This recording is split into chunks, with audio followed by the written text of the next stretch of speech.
This sunscreen has no white cast at all, believe me guys.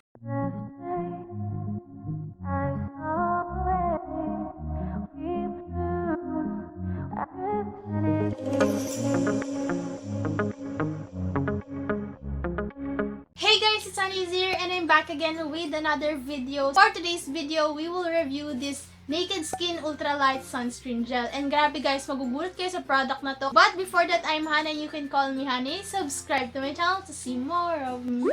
Disclaimer guys, this product is not sponsored, pero Naked Skin, baka naman, pumapayag po ako. Char. So let's start with the packaging itself. It comes with this pink tube. Baby pink yung kanyang color. Ayan.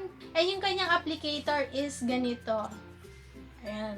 Ganyan yung kanyang applicator. You can get this for 249 pesos guys for 30 ml. Medyo pricey siya sa 249 guys, pero let's see if this is worth it. Sa harap ng kanyang packaging guys, walang masyadong nakalagay. Very minimalist lang except sa kanyang SPF 50 tapos ultralight sunscreen gel. And pagdating naman sa likod, dito na nakalagay yung mga details niya like etc. Direction, caution, ingredients, ganon.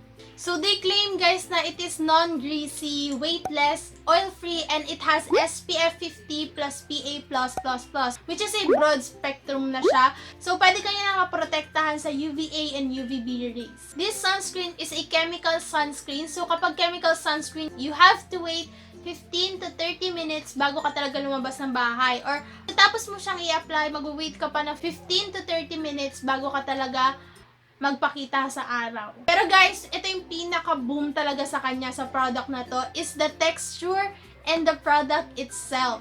Guys, this product, it has no white cast. As in, parang invisible lang siya dyan sa face mo. As in, no white cast. No OA, pero gustong-gusto ko yon kasi alam ko naman na nakaka-bother yung may puti-puti tayo sa mukha kapag nasa sunscreen tas maaarawan. And this one is good for you kung gusto mo ng no white cast na sunscreen. So, pagdating sa kanyang texture, guys, yung texture niya is like a primer. So, it will set it on your face and nakaka-help din siya para mag-minimize ng pores.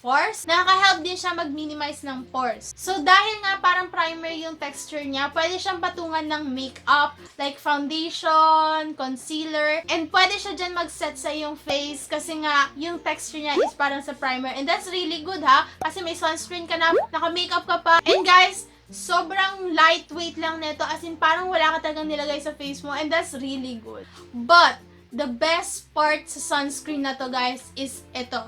I will roll it VTR. Sure. Kita ko sa inyo yung pinaka the best part na na-discover ko to. Hindi nila to kiniklaim, pero na-discover ko lang siya.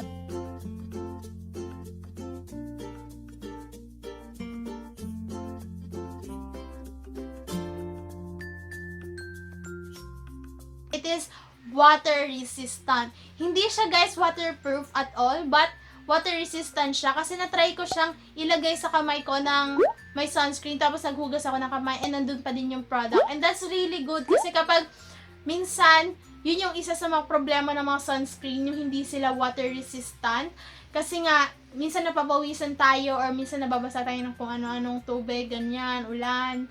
Tapos, nawawala na agad sa atin yung sunscreen. But this one, it is water resistant and it is really good. So, Naked Skin, baka naman. And also, sa product na to is hindi ka madaling mag-oil up. After 1 hour, guys, meron pa din akong sunscreen and hindi pa rin ako nag-oil up. And I think, guys, yung Naked Skin is mas nag-focus siya sa lightweight, no white cast, and oil-free na product na sunscreen. Kasi guys, it has no moisturizing feeling and yun yung na-discover ko sa kanya. Pero guys, diba, hindi naman yun yung point ng sunscreen. Ang point ng sunscreen is to protect but not to moisturize. Kapag may moisturizing feeling yung sunscreen nyo, bonus nyo na lang yun. And also guys, itong sunscreen na to, it is broad spectrum. And that's really good kasi yun talaga hinahanap natin sa mga sunscreen. Kailangan napaprotektahan tayo sa UVA and UVB.